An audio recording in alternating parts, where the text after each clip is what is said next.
Bíblia, Apocalipse capítulo 3. Hoje nós vamos fazer o capítulo 3, verso a verso. Enquanto vocês encontram aí, abrem a Bíblia e encontram, deixa eu fazer aqui um breve resumo. Quem não esqueceu, não trouxe Bíblia essa noite, basta erguer a mão. Temos Bíblias lá atrás. Se você erguer a sua mão, a Bíblia vai chegar até você, para você poder acompanhar o estudo dessa noite, tá? Basta fazer assim e vão identificar onde você está e a Bíblia vai chegar aí. Um minuto para um breve resumo do que nós estudamos, para quem eventualmente perdeu os dois primeiros estudos. Começamos a estudar no capítulo 2 as cartas às 7 igrejas do Apocalipse. E algumas pessoas têm um pouco de dificuldade de entender essa questão, cartas às 7 igrejas que estavam situadas na Ásia. E vimos através dos estudos que, na verdade, isso você vai confirmar hoje. Vamos continuar estudando mais 3 cartas. E você vai ver que, além de serem destinadas àquelas igrejas que existiam na Ásia no tempo de Jesus, vai ficar muito claro no estudo, como ficou na quarta passada, que Jesus está se referindo a períodos da igreja na terra. Além de serem 7 cartas para a igreja, são períodos da igreja de Deus. Então ele começa falando da igreja dos apóstolos, que conviveram com ele, igreja de Éfeso, em seguida a igreja de Esmirna, onde houve os primeiros mártires do cristianismo, depois a igreja de Pérgamo, aquela igreja que teve um problema com os imperadores, Constantino, Justiniano, o domínio dos imperadores, depois a igreja de Tiatira, lembram-se da Jezabel, aquele poder que nós estudamos aqui, ligado à igreja romana, e hoje vamos estudar as outras 3, Sardes, Filadélfia e por último Laodiceia, que é a 7ª carta e refere-se ao nosso tempo. Você vai ver, igreja do nosso tempo, é a última, é a 7ª. Depois dessa, qual é a próxima igreja de Deus? Jesus voltando e nós vamos estar no céu. Não existe um outro período após esse. Isso é mais uma confirmação para nós que nós estamos vivendo no tempo do fim, profeticamente, porque estamos vivendo no tempo do último período da igreja nesta terra, da igreja de Deus. Nós vamos estudar as 2 primeiras, Sardes e Filadélfia, de uma maneira um pouco mais rápida, mais objetiva, e vamos nos deter um pouquinho mais na última, na Laodiceia, que tem a ver com o nosso período. Vamos ver o recado de Deus para a igreja no tempo que nós estamos vivendo. Em outros termos, recado de Deus para nós. Então as 2 primeiras vamos fazer um pouquinho mais rápido, para nós nos dedicarmos mais ao último período. Então abre lá, Apocalipse capítulo 3, e eu vou ler aqui o verso 1, que diz assim: ao anjo da igreja de Sardes, escreve: isto diz o que tem os 7 Espíritos de Deus e as 7 estrelas. Conheço as tuas obras, tem nome de que vives, mas estás morto. Olha, primeira coisa, todas as 7 cartas, você percebe que no início Jesus se apresenta, e ele se apresenta sempre com nomes diferentes, sendo que este nome tem a ver com o recado que ele vai dar. Lembra-se na igreja anterior a essa aqui, aquela de Tiatira, Jesus se apresenta como o Filho de Deus, e nós estudamos aqui a razão, porque naquele período havia o representante de um poder político religioso que se apresenta na terra como substituto do Filho de Deus. Então não é à toa que naquele período da igreja Jesus se apresenta como o Filho de Deus. Estudamos isso na quarta passada. Aqui Jesus se apresenta no início da carta para Sardes, ele diz que ele é aquele que tem os 7 Espíritos de Deus. Nós estudamos aqui no capítulo 1. Quem está lembrado os que representa o símbolo dos 7 Espíritos de Deus? O número 7 representa o quê? Perfeição. O que representa o número 7? Perfeição, plenitude. Isso é um número simbólico no Apocalipse. Os 7 Espíritos representam então o quê? A plenitude do Espírito de Deus. E Jesus representa isso, a plenitude do Espírito de Deus. E diz que tem as 7 estrelas. Lá no capítulo 1, o que representam as estrelas? Quem se lembra? Anjos ou mensageiros. Quando Jesus diz que ele é as 7 estrelas, ele significa que ele é a perfeição da mensagem, representa todos os mensageiros da igreja, ou o mensageiro principal da igreja. Assim que ele está se apresentando para Sardes. E ele diz aqui no final do verso 1: tens nome de que vives, mas estás morto. Duro recado, hein? Duro recado. Você dizer para uma igreja de um período que ela, embora tenha nome de que esteja viva, ela está morta. Por que Jesus falou isso? Marca essa página aqui de Apocalipse 3, marca aqui que nós vamos voltar, e pega ali um pouquinho antes, 1 João capítulo 5. 1 João capítulo 5, tem um verso aqui de apoio que vai nos ajudar a compreender o significado de estar morto aqui que Jesus está falando. 1 João capítulo 5, eu vou ler para você o verso 12. 1 João 5,12, um verso que vai ajudar. 1 João 5,12 diz assim: quem tem o Filho tem o quê? A vida. Quem não tem o Filho de Deus não tem. Quando Jesus disse que aquela igreja, embora pareça estar viva, ela está morta, o que ele está querendo dizer? O que está faltando naquela igreja? Ele mesmo. Naquele período houve um abandono, um afastamento de Cristo. Então quando ele diz assim, vocês estão mortos, é porque quem não tem Jesus está morto, não tem a vida. Faltou a presença marcante de Cristo naquele período. Houve um afastamento extremamente perigoso. Vamos seguir, verso 2 diz assim: ser vigilante. Olha o recado para aquele período da igreja, período de Sardes. Ser vigilante e confirma o restante que estava para morrer, pois não tenho achado as tuas obras perfeitas diante do meu Deus. Mandou ser vigilante e fazer o quê? Confirmar o restante. Do que Jesus está falando? Olha, nós nos lembramos como é que terminou o período da igreja de Tiatira. Qual foi o movimento que marcou o final daquele período? Estudamos na quarta passada. Houve um movimento protestante, movimento da reforma. Quando começa o período seguinte, Jesus diz assim, confirma o restante. O que sobrou daquele movimento, a verdade, guardem, confirmem, mantenham com vocês. Mas ele faz uma repreensão, ele diz assim, mas, o que ele diz aqui no final do verso? Ele diz assim, não tenho achado perfeitas as tuas obras. O que é que aconteceu logo depois que o movimento protestante fez a reforma no cristianismo, trazendo as verdades esquecidas? O que começou a acontecer com o movimento protestante? Proliferação de religiões. E Jesus criticou isso. Começaram a surgir as novas denominações. Eu não vou citá-las porque não vem ao caso aqui. O que vem ao caso é que havia uma igreja verdadeira, a igreja de Deus, e de repente foi nesse período aqui, exatamente aqui na história, que começaram a proliferar as religiões, as denominações religiosas, confundindo as pessoas, porque as pessoas pensam assim, tantas religiões dizendo que estão com a verdade, com a Bíblia na mão, como é que eu vou saber qual é a igreja certa, qual é a igreja verdadeira? Então Jesus disse assim, as tuas obras no final não foram boas, não foram perfeitas. Está criticando o que aconteceu dentro do movimento protestante, que é essa proliferação. Verso 3, lembra-te, pois, do que recebeste e ouviste, e guarda-o, e arrepende-te, mas se não vigiares, virei sobre ti como um ladrão, não saberás a que hora sobre ti virei. Qual é o conselho de Jesus? Lembra-te do que recebeste e ouviste. Amigos, essa mensagem, esse recado vale para todos nós.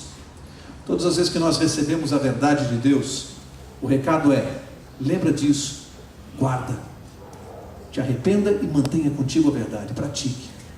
Porque logo em seguida, o que o inimigo de Deus, Satanás, fez, quando a verdade naquele período da idade escura havia sido escondida, de repente Deus proveu um movimento para trazer a verdade de volta, a reforma, e de repente aquele povo não conseguiu guardar a verdade e ela saiu aí se desmembrando, se dividindo entre as igrejas.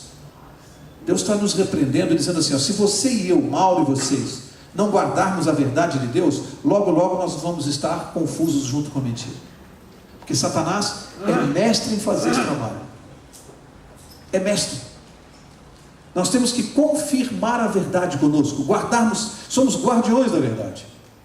E olha, essa questão da proliferação das religiões foi o instrumento mais inteligente que Satanás usou. Ele descobriu, logo naquele período de Esmirna, que perseguir e fazer mártires só fez crescer o cristianismo.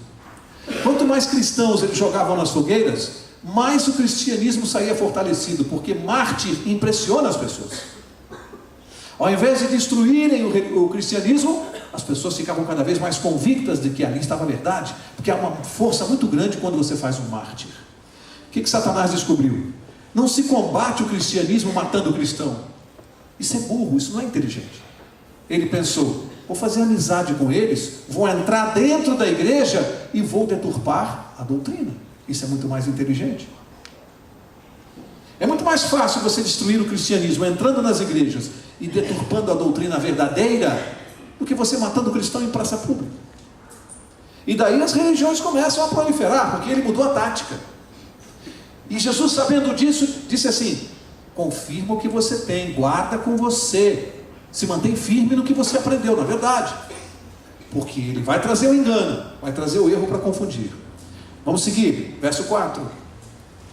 Mas também tens em Sardes algumas pessoas que não contaminaram as suas vestes, e comigo andarão vestidas de branco, pois são dignas. A questão das roupas brancas nós vamos falar num verso mais adiante. Aqui eu vou ficar na expressão não contaminaram as suas vestes. A quem Jesus está se referindo?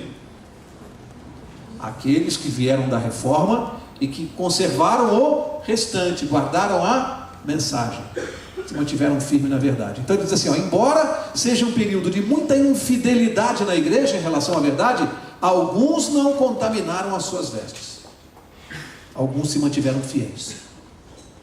Esse período aqui de Sardes vai do ano de 1517 ao ano de 1821, é um período de pouco mais de 300 anos, e foi um período estratégico importante, de uma mudança, onde a igreja da reforma chegou, a igreja da reforma não, desculpe, o movimento da reforma, o movimento protestante, fez profundas incursões no cristianismo, trazendo de volta aquilo que havia sido esquecido, aviltado, atrapalhado durante a Idade Escura. E aí nós vamos chegando no final desse período com um problema. Jesus está dizendo, ok, vocês fizeram muito bem o trabalho, mas não se mantiveram fiéis, apenas alguns, e as seitas estão proliferando, para chegar no próximo período. Verso 5: o que vencer será vestido de vestes brancas. Mais à frente nós vamos ver o que é isso. De maneira nenhuma riscarei o seu nome do livro da vida, mas confessarei o seu nome diante de meu Pai e diante dos seus anjos. Duas coisas aqui. Vestes brancas. Vamos ver o que significa o símbolo de roupas brancas no Apocalipse, porque essas vestes brancas vão aparecer em outros versos. Então vamos desvendar isso aqui. Marca essa página, vai até Apocalipse 19. Apocalipse 19 vai explicar o que é isso, o que simboliza essa expressão, roupa de linho fino, vestes brancas. Tem um símbolo aqui. Apocalipse 19, verso 8. Diz assim: foi-lhe dado que se vestisse de linho fino, resplandecente e puro. O linho fino são os atos de justiça dos santos. O que simbolizam as vestes brancas no Apocalipse? Atos de justiça de quem? De Cristo, comunicado aos santos. Toda vez que o Apocalipse mencionar as roupas novas de linho fino, as vestes brancas, ela está falando da justiça de Cristo, que é muito diferente da nossa. Então quando fala, eu vou vesti-los com as vestes brancas, eu vou comunicar a minha justiça, e eles que são pecadores serão justificados pela fé, serão justificados, e a justiça de Cristo em mim e em você, isso é representado por roupas brancas, vestes brancas. É como se eu chego aqui pecador, aceito Jesus como meu Salvador, me arrependo. Neste momento Jesus tira a minha roupa suja do pecado e me coloca uma roupa branca, que simboliza a pureza e simboliza a justiça dele. Então eu, embora pecador, com as roupas brancas de Cristo, eu estou justificado. É isso que esse verso está dizendo. O que vencer, ele será justificado, ele terá as vestes brancas de Cristo. E diz que o nome dele jamais será riscado do livro da vida. Que coisa interessante aqui, sabe? Porque alguns de nós que possamos estar aqui essa noite, podemos não significar nada nessa terra. Você pode se sentir uma pessoa sem nenhuma importância para ninguém, pode se sentir uma pessoa fraca, uma pessoa com a autoestima baixa, mas Jesus Cristo está falando que se você for um vencedor, o seu nome não vai entrar no livro dos homens, no registro dos homens, vai entrar no livro da vida. Você é pouca coisa? Eu vou perguntar, o que você prefere? Ser o presidente da república da maior nação desta terra, com todas as honras desse mundo por 80 anos, 50 anos, famoso, glorificado? Ou você prefere entrar no livro da vida e ser conhecido perante a eternidade e respeitado? Você escolhe. Jesus está dizendo assim, no livro dos homens, você pode, se você quiser se dedicar, mas o que Ele está prometendo para nós é a eternidade no livro da vida. É você ser famoso por uma outra razão, para toda a eternidade. É pouco isso aqui que Ele está prometendo para nós? Você troca isso aí por fama aqui na terra? Eu não troco não. É isso que Ele está prometendo. Vamos seguir? Para encerrar esse capítulo, verso 6, todas as cartas terminam com este verso. Todas, e não é à toa, porque esse verso diz muito. O verso 6 diz assim: quem tem ouvidos, ouça o que o Espírito diz às igrejas. Todas as cartas. E aí eu perguntei aqui na quarta passada e vou continuar perguntando. Tem alguém que veio aqui essa noite que não tem ouvido? Tem alguém que veio sem ouvido? Então esse recado aqui para quem é? É para mim, para você. Faz assim, porque você tem ouvido e eu também tenho. Então quando Jesus fala assim, quem tem ouvido, ouça o que o Espírito Santo diz às igrejas, Ele está dizendo assim, você que está sentado aí, se liga, fica esperto, fica ligado. Esse recado é para você. Cada palavra aqui é para ouvir. Quem tem ouvido é para ouvir esse recado aqui, que é muito sério. Agora vamos passar para o outro período da igreja, a igreja de Filadélfia. Apocalipse 3, verso 7. Diz assim: ao anjo da igreja de Filadélfia escreve: isto diz o que é santo. Outra vez Jesus se apresentando, Ele é santo. O que é verdadeiro, é Ele mesmo. O que tem a chave de Davi, o que abre e ninguém fecha, e fecha e ninguém abre. Interessante essa expressão aqui. Primeiro, o período da igreja de Filadélfia vai de 1821 a 1844, período mais curto da igreja. Dos 7 períodos, esse é o mais curto. 1821 a 1844.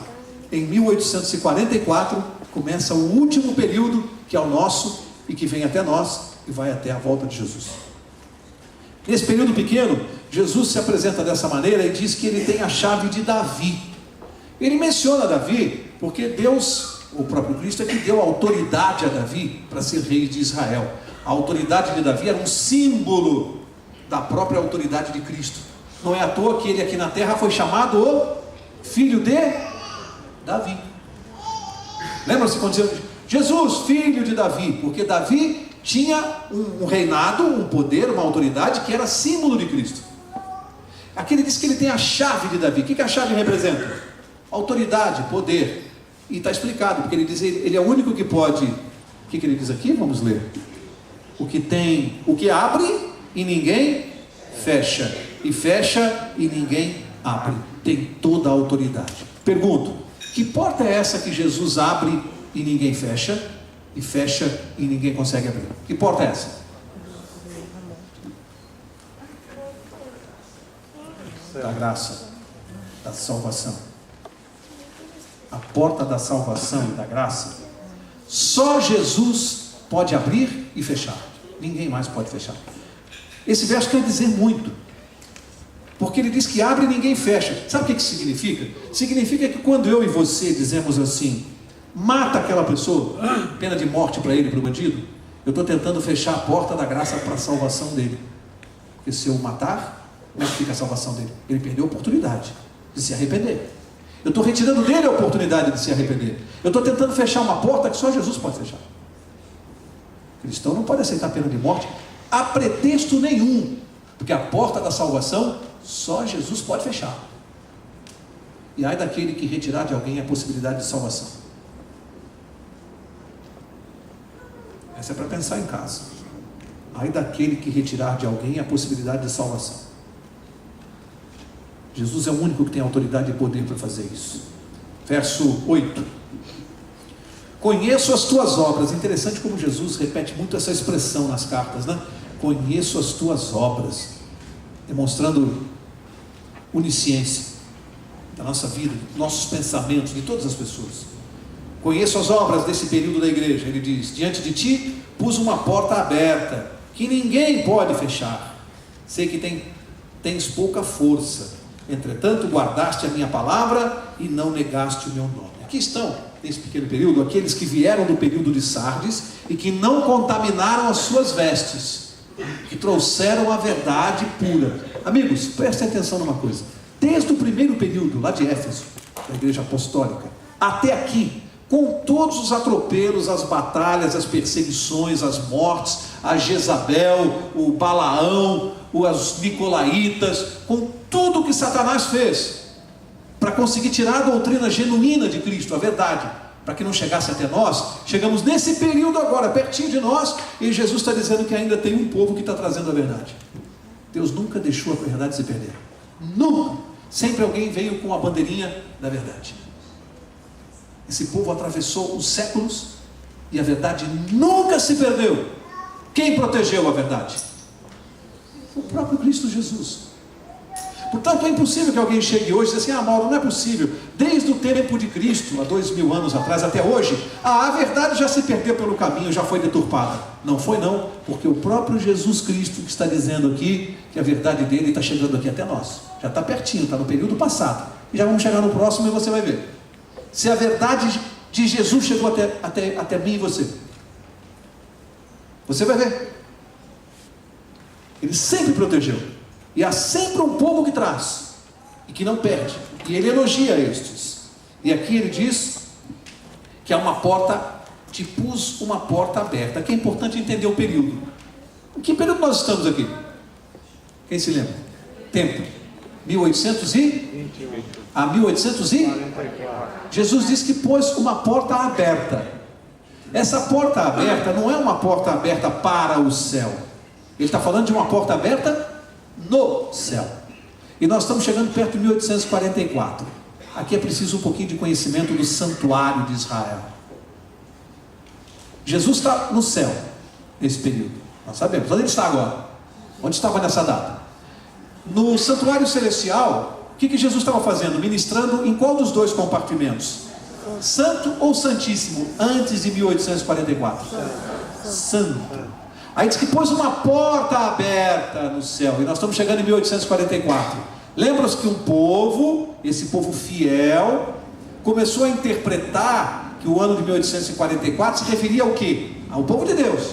Errou aqui numa profecia. Eles interpretaram errado e acharam que era o quê?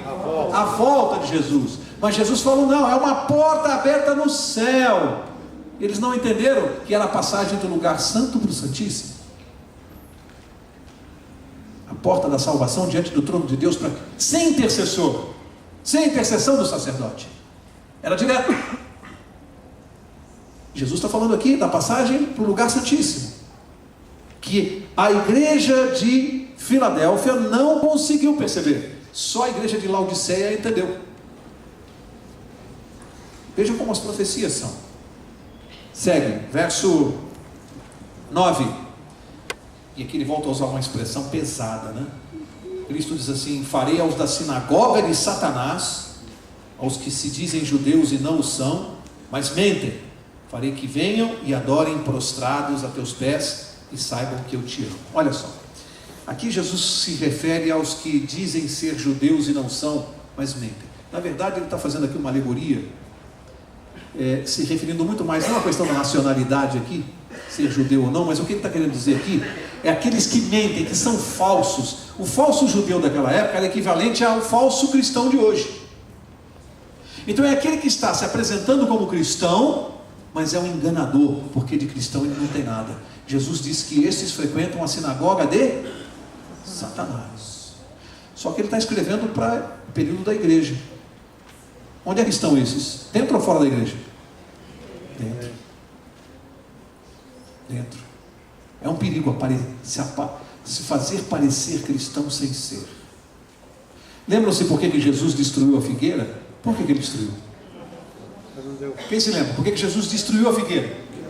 Ela aparentava dar frutos, mas não dava. Alguém podia dizer, mas isso é motivo para Jesus mandar destruir a figueira? Ali havia um recado muito importante para nós. Aquele que aparenta ser e não é, ele é perigoso, ele vai enganar muita gente. Jesus mandou destruir a figueira. É o que ele vai fazer no final dos tempos com o cristão que aparenta ser, mas não é. Aparenta ser, mas não é. Eu sempre digo uma coisa, espero que vocês guardem, porque isso foi muito importante para mim, entender isso. Qual é a religião mais perigosa? Pensem no que eu vou perguntar. Pensem, não responde de improviso. Raciocínio. Qual é a religião mais perigosa? A que contém a maior quantidade de mentiras ou a que contém a maior quantidade de verdades? Qual é a mais perigosa? Eu dei uma dica, eu mandei pensar. Porque a minha pergunta induz uma resposta. Qual é a religião mais perigosa? A que tem a maior quantidade de mentira ou a que tem a maior quantidade de verdade? A que tem a maior quantidade de verdade. É essa que vai enganar com mais facilidade. Porque a que tem a maior quantidade de mentira vai ser desmascarada mais rapidamente. Se eu fundar uma religião que tenha 90% de verdades da Bíblia e 10% de mentira, eu vou enganar muito mais as pessoas do que uma religião que só tem 10% de verdade. Ela vai ser desmascarada mais rápido. Portanto, o perigo é das religiões, está nas religiões que tem 99% da Bíblia, verdades, mas enfia 1% de mentira. Essa religião é perigosa. E aqui entram as igrejas protestantes. Todas falando de Jesus, todas usando a Bíblia, todas lendo a Bíblia, mas os 5% de mentira que eles encaixam são extremamente malignos, porque enganam as pessoas. Guarda uma coisa, a igreja de Cristo, a religião de Cristo, a igreja verdadeira, não tem 0,01 de mentira. Ela tem que ser 100% de verdade, senão não é de Cristo. Cuidado com religiões que tem 0,5% de mentira. É a mais perigosa de todas. É a que vai enganar mais gente. Vamos seguir? 10. Visto que guardaste a palavra da minha perseverança, também eu te guardarei da hora da tribulação que há de vir sobre todo o mundo, para provar os que habitam sobre a terra. Guardaram a palavra da minha perseverança, e tem uma promessa aqui: te guardarei do que, hein? Diz aqui, do que Jesus vai guardar aqueles que são os guardadores da verdade? Do que? Também eu te guardarei o que? Da hora da tribulação, gente. Do que Jesus está falando aqui? Do tempo de angústia, que nós vamos estudar mais adiante, das 7 pragas. Há uma promessa para o cristão sincero, verdadeiro, fiel. Há uma promessa aqui fundamental: Jesus vai nos preservar do tempo da angústia. Proteção na hora que o bicho vai pegar. Desculpe a expressão. Proteção. Quando a gente chegar no estudo das 7 pragas, vocês vão ver do que Jesus está falando aqui. Um tempo que está por vir. E ele promete proteção aos fiéis. Em que grupo você quer estar, hein? Você pode escolher. Ele promete proteção. E o que vem por aí é bravo. E a gente vai estudar aqui. Não falte. Verso 11. Verso 11 diz assim: venho sem demora, guarda o que tens, para que ninguém tome a tua coroa. Venho sem demora. Gozado. Aqui, gozado não, interessante. É a primeira vez no Apocalipse que a volta de Jesus deixa de ser mencionada como uma simples esperança. Venho sem demora. Aqui ele já coloca a sua volta como um fato iminente. Por quê? Porque ele está se aproximando do último período. Já não é uma esperança futura. Aqui ele já diz: venho sem demora. O momento está muito próximo. É iminente. É já. Ele começa a alertar. E ele diz: guarda o que tens. O que eu tenho para guardar? A fé e a... Nós somos guardiões de uma coisa. Eu cansei de falar aqui na outra quarta. Nós somos guardiões da verdade. Faz assim, ó, você e eu, nós somos guardiões da verdade. E ele está mandando assim: guarda o que tens. Eu confio em vocês, eu depositei nas mãos de vocês essa responsabilidade. Guarda a tua fé e guarda a verdade. Porque eu venho sem demora. Verso 12: a quem vencer, eu farei coluna no templo do meu Deus, de onde jamais sairá. Olha só que coisa agora, presta atenção, 3 coisas. Ao vencedor: escreverei sobre ele o nome do meu Deus, o nome da cidade do meu Deus, a Nova Jerusalém. E agora? A Nova Jerusalém que desce do céu, da parte do meu Deus. E também o meu novo nome. Quem que disse que vai ter um novo nome aqui? Quem? O meu novo nome. Jesus Cristo. Qual será o novo nome de Jesus? A Bíblia dá uma dica para nós. Pelo menos é uma das poucas passagens que ela menciona um outro nome para Jesus, um novo nome. Marca essa página aqui, Apocalipse 3. Vem comigo lá no Velho Testamento, o livro de Jeremias. E vamos ver uma dica que a Bíblia nos dá aqui. Profeta Jeremias. Jeremias capítulo 23. Jeremias 23 diz no verso 6. Vai nos ajudar com esse novo nome. Jeremias 23, 6 diz assim: nos seus dias Judá será salvo, e Israel habitará seguro. Este será o seu nome, com que o nomearão: o Senhor nossa justiça. Qual será o novo nome de Jesus? Nossa justiça. Está aqui na Bíblia.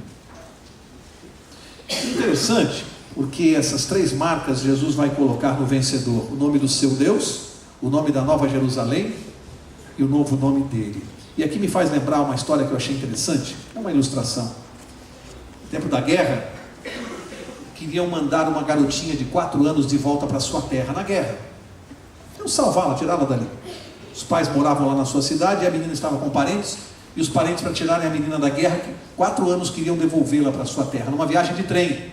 Mas havia uma imposição: nenhum dos parentes poderia acompanhá-la. Ela teria que viajar sozinha. 4 anos. Uma viagem de trem. Os parentes, para salvar a menina e por amor a ela, tiveram uma ideia. Resolveram colocar uma placa na menina, na frente o nome dela e nas costas o endereço dela, o nome da cidade. E tiveram uma ideia: colocaram a menina no trem, no bagageiro, junto com as malas, etiquetada junto com as malas. E ali a menina viajou sozinha, atravessou a fronteira em segurança e chegou na sua terra, quando estava lá no ponto final do trem, na estação. A mãe aflita esperando. E como a menina estava junto com as bagagens, com o nome, tudo certinho, a mãe na hora já pegou a filha, abraçou, choraram, a menina viajou direitinho, junto com as bagagens. Sabe? Muitos de nós estamos fazendo a mesma viagem. Alguns de nós talvez não estejamos viajando na primeira classe. Alguns estejam se sentindo viajando junto com as bagagens desse mundo aqui. Mas está preocupado com o quê? Você está etiquetado, está lá, Nova Jerusalém, tem o nome do seu Deus, e o pai está aflito na estação te esperando. Você está preocupado com o quê? Alguém está se sentindo viajando com as bagagens aqui agora? Está mal a tua vida? Mas para onde você vai? Você pode ter certeza que o pai vai estar na estação te esperando. Você vai chegar lá. Nova Jerusalém, está na tua etiqueta, está na bagagem. Isso, ele está selando a gente. Está botando etiqueta com todo amor e carinho. E diz assim: fica tranquilo, confia em mim, você vai chegar. Está próximo, hein? Não pensa que isso aqui é historinha, porque isso está próximo. Verso 13, terminam todas as cartas assim, né? Quem tem ouvidos, o que faz? Ouça o que o Espírito diz às igrejas. Agora vamos começar, para encerrar o estudo aqui, a última parte, igreja de Laodiceia. Esse é o nosso período, vai de 1844 até nós aqui hoje. Nós estamos vivendo esse período aqui. Portanto, amigo, isso que nós vamos estudar aqui agora, Jesus mandou escrever, não, ditou, né, para João, para nós, igreja de Laodiceia. É para nós, aqui é direto o recado. Nós estamos vivendo aqui nesse período. Vamos lá, verso 1, diz assim: ao anjo da igreja de Laodiceia escreve: assim diz o Amém, a testemunha fiel e verdadeira, o princípio da criação. Interessante, porque eu já vi, infelizmente, algumas pessoas que deturpam a palavra de Deus tomarem esse verso aqui para dizer que quando Jesus se apresenta como o princípio da criação, alguns aqui sustentam que isso significaria que Jesus também foi criado.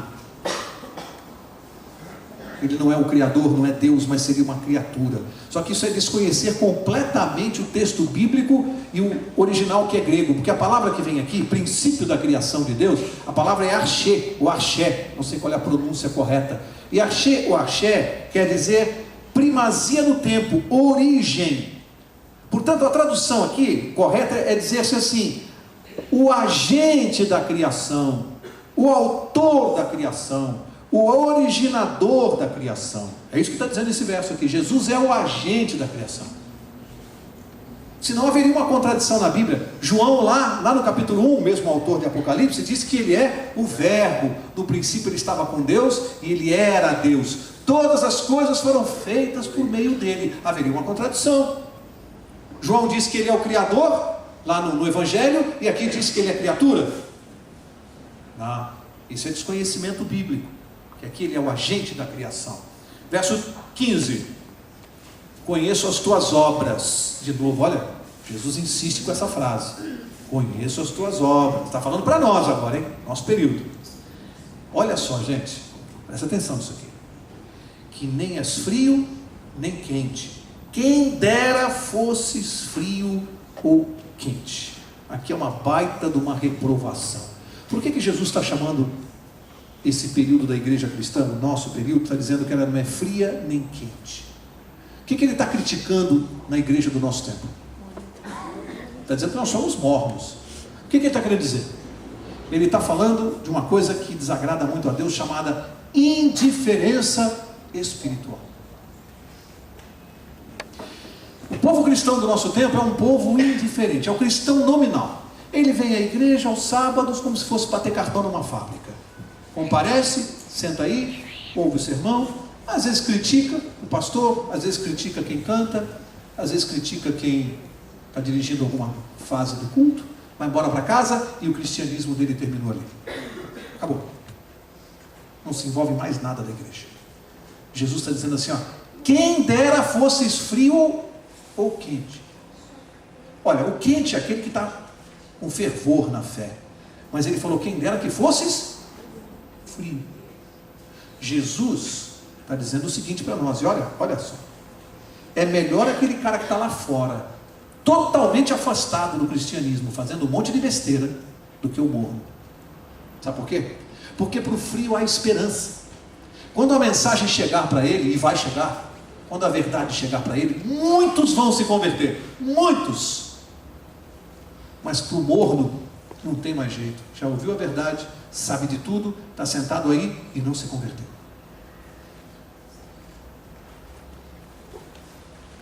Pecado para nós.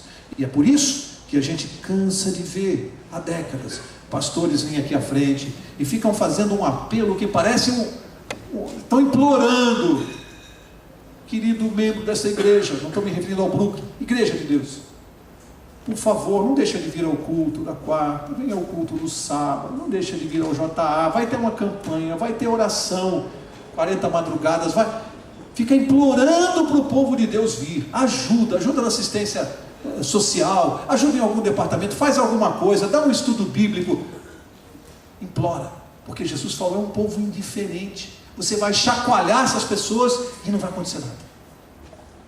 Nós estamos vendo isso aí. Cristãos mornos. O problema não fosse Jesus que tivesse dito, eu não diria o que vem a seguir, mas eu sou obrigado a ler o que ele disse, porque é o recado dele. O problema é o que ele vai dizer. Verso 16, ele diz: assim porque és morno, não és frio nem quente, vomitar-te-ei da minha boca.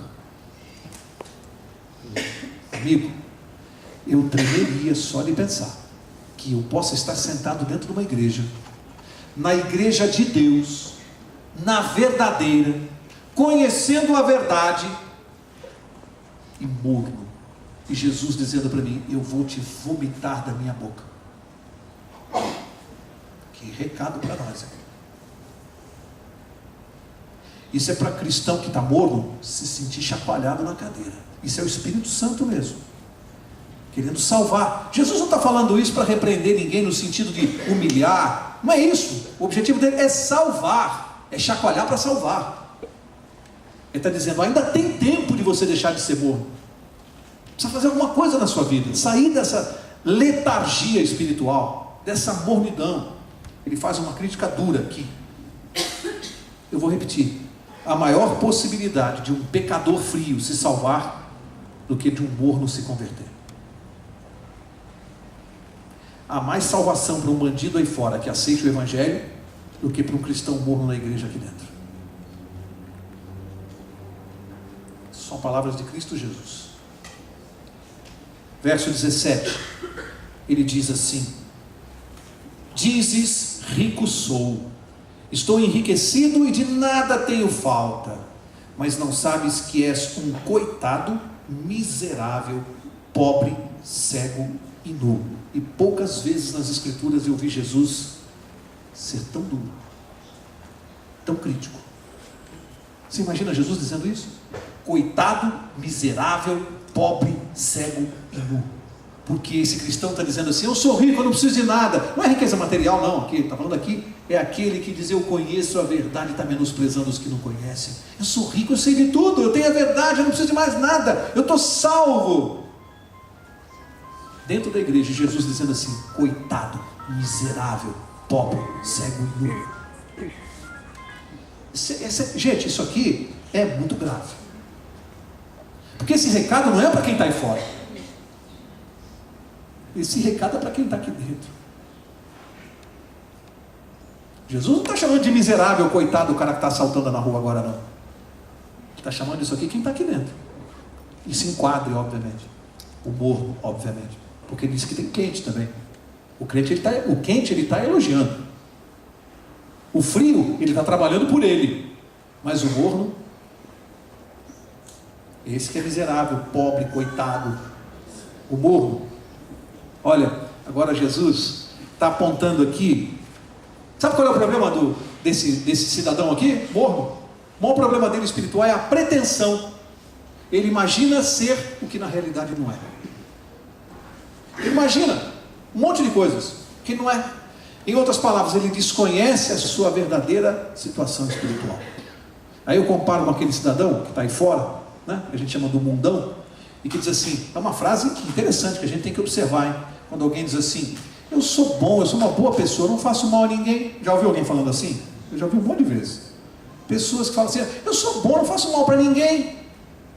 Essa pessoa desconhece a sua verdadeira situação espiritual, que a Bíblia diz que não tem justo nenhum sequer. Paulo disse: eu sou dos pecadores o maior. Apóstolo Paulo. Ele não disse assim: ó, eu sou bom, eu sigo a Jesus, eu não faço mal a ninguém, eu prego o evangelho. Ele falou: dos pecadores eu sou o maior. Quanto mais perto de Jesus ele estava, mais ele reconhecia a sua situação espiritual. Quanto mais longe de Jesus eu estou, mais eu digo que eu sou bom e que eu estou bem. Estou muito longe de Jesus, eu não tenho parâmetro, eu acho que eu estou bem. Então, em outras palavras, fica longe de quem diz que é bonzinho, hein? Fica longe. Esse cara é perigoso, porque ele não tem noção da sua situação espiritual. Agora, olha os conselhos que Jesus vai dar para o morno, para nós. Verso 18, e aqui a gente vai começar a encerrar. Olha os conselhos: aconselho-te que de mim compres ouro refinado no fogo, para que te enriqueças, vestes brancas para que te vistas, e não seja manifesta a vergonha da tua nudez, e colírio para ungires os teus olhos, a fim de que veja. 3 coisas aqui nós vamos ter que entender: ouro refinado no fogo, vestes brancas e colírio para ungires os teus olhos. Vamos deixar a Bíblia responder, porque isso aqui é muito importante, porque Jesus está dando esse conselho para nós e está mandando comprar dele. Significa que essas 3 coisas eu não posso adquirir no mundo. Não adianta entrar numa farmácia para comprar. Esse colírio que ele falou não vende na farmácia. Essa veste branca não, nem o melhor costureiro pode dar para você. E esse ouro você não vai encontrar no ourives, tem que comprar dele. Aconselho-te que de mim compres, ele disse. Então vamos ver o que são essas 3 coisas que podem me salvar, podem me tirar da mornidão. Vamos ver? Primeira delas, ouro refinado no fogo. Pega lá, Jó, livro de Jó, verso 23 Jó, verso 23.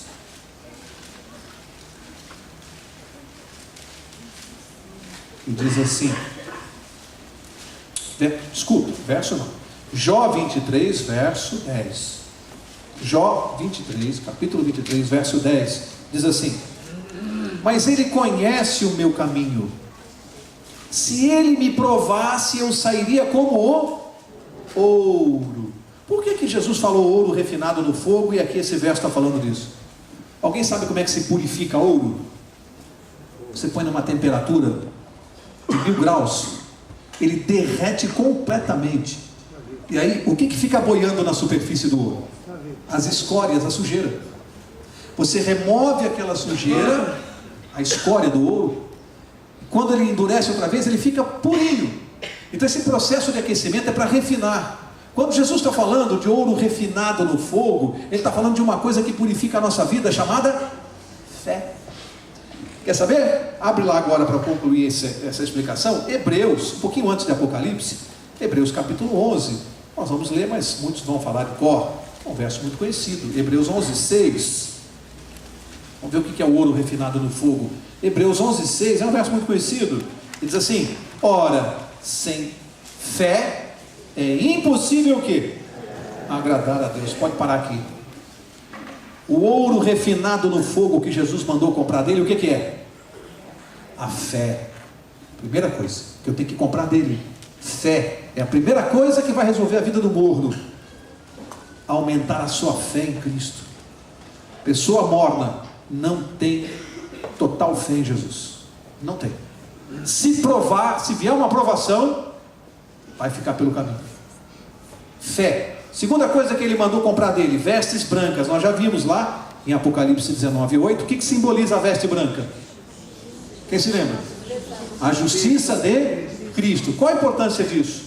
Veja comigo aqui. Abre Isaías 64. Isaías, capítulo 64. Vamos ver por que é importante essa veste branca. E por que Jesus mandou comprar dele veste branca. Isaías 64, verso 6. Isaías 64, 6. Olha o que diz aqui: todos nós somos como o imundo, e todos os nossos atos de justiça como o trapo de imundície. Todos nós caímos como a folha, e os nossos pecados como um vento nos arrebatam. Jesus comparou a nossa justiça própria, aquele que diz eu sou bonzinho, eu não faço mal para ninguém. Ele está vestido de quê? Trapo de imundície. Não é à toa que quando Adão e Eva pecaram, quem se lembra a primeira roupa que eles vestiram? Folha de... O que Deus fez? Mandou tirar e colocou o quê? Pele de cordeiro. A nossa justiça própria para Deus é como trapo de imundícia, é sujeira. Por mais bonzinho que você acha que você seja, para Deus você está vestido de trapo de imundícia. A primeira coisa que Jesus mandou fazer é ter fé. A segunda, troca essa roupa da tua justiça própria. Você acha que você é bom, que você é isso, que você é aquilo, que você vai ganhar o céu por aquilo que você faz? Tira isso e se veste com a minha justiça. Crê em mim e deixa eu te botar a veste branca. Porque a nossa justiça própria para Deus, trapo de imundícia, não serve para nada. É isso que ele está corrigindo. Aqueles que acham que são bonzinhos. O que mais? Agora, o colírio para ungires os teus olhos. Atos capítulo 10. Atos 10. Eu vou correr porque já estamos encerrando. Atos 10, verso 38. Vamos ver esse colírio aqui que Jesus está falando. Tem que comprar dele. Atos 10, 38. Diz assim: como Deus ungiu a Jesus de Nazaré, com o quê? O que diz a tua Bíblia? Com o Espírito Santo e com poder, o qual andou fazendo bem e curando a todos os oprimidos do diabo, porque Deus era com ele. Qual foi a unção que Jesus colocou em Jesus Cristo de Nazaré? A unção do Espírito Santo. Que colírio é esse que Deus mandou, Jesus mandou ungir os nossos olhos? O Espírito Santo. Que trabalho ele vai fazer? Por que eu preciso desse colírio nos meus olhos? Vamos ver por quê? Abre lá comigo. Efésios 1, 18. Efésios 1:18. Vamos ver por que eu preciso do colírio do Espírito Santo na minha vida, além da fé e das vestes brancas da justiça de Deus. Agora o último componente da receita de Cristo, o colírio. Efésios 1:18 vai fazer uma coisa muito importante na minha vida. E diz assim: oro também para que sejam o quê? Iluminados os olhos do vosso entendimento, para que saibais qual seja a esperança da sua vocação e quais as riquezas da glória da sua herança nos santos. O que o colírio do Espírito Santo faz comigo? Ilumina os olhos do quê? É a minha visão que vai abrir? Do meu significa que sem o colírio do Espírito Santo, você está vivendo no mundo e não consegue entender nada. Você vai ler a Bíblia e não vai entender nada. Porque quem abre o nosso entendimento é o Espírito Santo. Então Deus disse assim, 3 coisas para a nossa salvação: fé nele, justiça de Cristo, vestes brancas, e Espírito Santo, discernimento, para discernir o bem do mal, distinguir o pecado de longe. Quem está com o Espírito Santo sabe o que é certo e o que é errado, chama o pecado pelo nome. Quem está sem o Espírito Santo defende tudo o que está errado, porque acha que aquilo não tem nada de mal, porque não tem o colírio do Espírito Santo. É ele que abre a mente, é ele que dá discernimento. Jesus mandou comprar essas 3 coisas dele, e nós temos que buscar com ele. Gente, vamos encerrar agora. Eu quero agora, rapidinho, vamos ver o verso, falta o verso 19, né? 3 versos faltam. Apocalipse 3, vamos fazer os últimos versos. Verso 19, diz assim: eu repreendo e castigo a todos quantos amo, portanto sê zeloso e arrepende-te. Aqui é importante entender isso aqui, para a gente não fazer confusão. O que é o castigo de Deus? Porque senão alguém vai olhar para Deus e vai achar que Deus é um Deus castigador, e não é isso. Ele diz que repreende e castiga quem? Todos os quantos amam. Portanto, essa repreensão aqui, esse castigo tem que ser muito bem compreendido. Sabe aquela história do pastor que tinha várias ovelhas e uma era desobediente? Então ele ficava cuidando delas e tinha um abismo. Aquela desobediente sempre fugia do rebanho e ia sempre na direção do abismo, e fazia o pastor sair correndo para ela não cair. Todo dia a mesma coisa. E ele colocava ela de novo no rebanho, e ela saía do rebanho, o rebanho ia para lá, e ela vinha para cá, na direção do abismo. E o pastor a cada dia sabendo, um dia ela vai cair, ela vai morrer. Por amor a ela, sabe o que ele fez? Quebrou uma das patinhas dela, para que ela se entendesse e se arrependesse. Às vezes Deus precisa, quem sabe no sentido figurado, quebrar uma das nossas pernas. Para quê? Para evitar que a gente caia no abismo. Muitas pessoas já me disseram que não conseguem entender essa repreensão de Deus. Alguns não conseguem ver o amor de Deus num ato desse. Mas tem uma ilustração que eu nunca mais esqueci. Você vai ao médico e você pode demorar para ir num sentido terminal. A gente pode chegar lá, e acontece às vezes com a pessoa. O médico vai te examinar e diz assim: você tem uma gangrena na perna. Para te salvar, eu vou ter que amputar a sua perna. Já pensou se alguém dissesse assim: mas que médico carrasco, que absurdo, como ele tem coragem de amputar a perna de uma pessoa? Essa amputação é um ato de amor ou de ódio? Amor. É para que a pessoa viva. Se ele não amputar, a pessoa vai morrer, a doença vai tomar conta do resto do corpo. Amigos, guarde, toda a repreensão de Deus na minha vida e na sua é um ato de amor. Se eu perder uma perna ou um braço, seja lá o que for, é porque Deus quer salvar o resto. Você consegue ver ato de amor no cirurgião que amputa, e não consegue ver amor no ato de Deus? Às vezes a gente vê algumas amputações, é o amor de Deus para salvar, para que a doença não tome conta do resto do corpo e não tire a nossa salvação. Consiga olhar para o amor de Deus dessa maneira, e você vai entender um pouco melhor.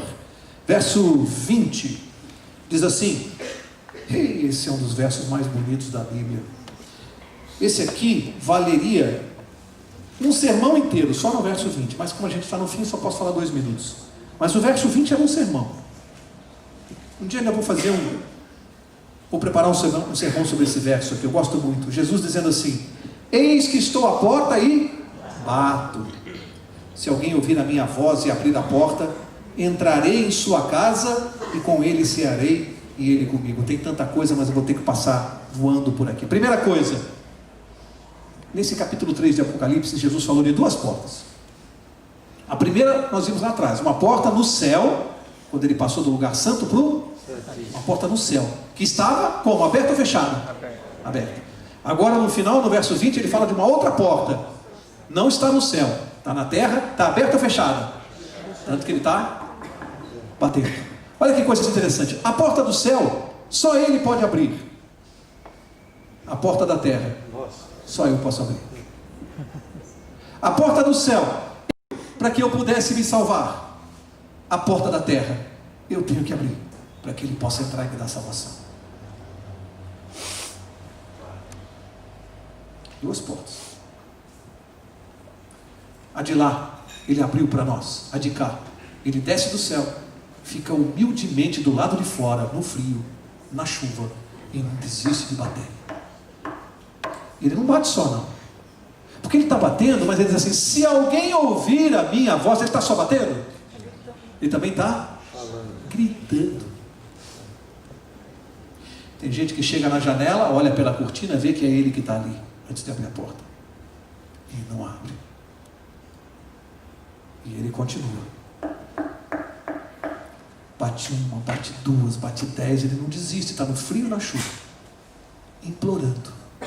Aquele Jesus que falou, coitado, miserável, pobre, nu, para chacoalhar, é o mesmo Jesus que está batendo na porta, dizendo assim, mas eu te amo mesmo assim, eu não vivo sem você, vem ficar comigo, deixa eu te vestir, deixa eu cuidar de você, deixa eu te dar colírio, deixa eu te alimentar, porque eu te amo. E Ele diz que se alguém abrir a porta, Ele vai entrar e vai cear com Ele, vai entrar. Sabe de uma coisa? Essa entrada aqui é uma coisa fantástica, porque quando Jesus entra na... Que porta é essa que Ele está batendo? Coração. É na porta do coração que Ele está batendo. A cada batida, guarda isso, a cada batida, se eu não abro, eu diminuo a minha força para abrir na próxima. Cada batida que eu não abro, diminui a força para abrir na próxima. Paulo diz que a mente vai ficando cauterizada. Cuidado se você está ouvindo o som, porque cada vez você vai ouvir mais baixo. Mas diz que quando Ele entra nessa casa, Ele vai cear. Sabe por quê? Quando Jesus entra, Ele não entra sozinho. Ele entra junto com a divindade que há nele, com todo o poder que Ele tem, com todo o poder do Espírito Santo. Entra toda a caravana do céu. Significa que onde Satanás mandava, acabou a brincadeira. Acabou a brincadeira. Troca. Tinha um programa na televisão que chamava-se Sob Nova Administração. Às vezes quando uma padaria muda de dono, você vê lá, né? Sob Nova Administração. Quando Jesus bate e você abre, você está andando na rua com um cartaz. Sob Nova Administração. Tem outro rei mandando na sua vida. Tem outra autoridade comandando o seu pensamento. Satanás fica que nem bobão. Sob nova administração. Aqui, ele não manda mais. É disso que ele está falando, é pouco. É pouco o que ele faz. Desce do céu, fica batendo na porta, fica esperando, entra, toma conta, toma posse e acabou a brincadeira. Para encerrar, verso 21. Ao que vencer, dar-lhe-ei a sentar-se comigo no meu trono, assim como eu venci, me assentei com meu Pai no seu trono. Esse assentar-se com Jesus no trono dele, obviamente que não são todos os crentes ao mesmo tempo, todos sentados no trono de Jesus. Não. Lá em Apocalipse, não vai dar para ver agora, Apocalipse 20, verso 4, explica, né? Durante o milênio, e vi tronos no céu, e os que estavam assentados sobre ele, estavam fazendo o que no milênio? Os santos estavam fazendo o que no tribunal do céu? Julgando o que? Aqueles que não se salvaram, a justiça de Deus, e aqueles que não se salvaram. Darei a sentar-se comigo no meu trono, nós estaremos junto com Cristo, exercendo a autoridade que Ele tem no céu para julgar. É isso que ele está falando. E o verso 22, quem tem ouvidos, o que faz? Ouça. Recado para nós. Na próxima quarta nós vamos começar a estudar o capítulo 4. Eu não sei se vocês repararam quantos recados para a minha vida, para a sua vida nessas cartas às igrejas. Quanto puxão de orelha, quanto apelo de Cristo, quanto amor dele. Eu vou pedir ao pastor agora para orar, para encerrar esse estudo bíblico. Quero deixá-los todos convidados para a próxima quarta, mas pastor, na sua oração, nos coloque diante de Deus, faça com que os nossos ouvidos estejam bem abertos, que a gente possa ouvir essa batida de Cristo, e que não haja nesta igreja nenhum morno, que não haja, que o poder do Espírito, se alguém entrou aqui se sentindo assim, que você saiba que há poder no nome de Jesus para resolver problema de mornidão, há poder, Jesus resolve isso.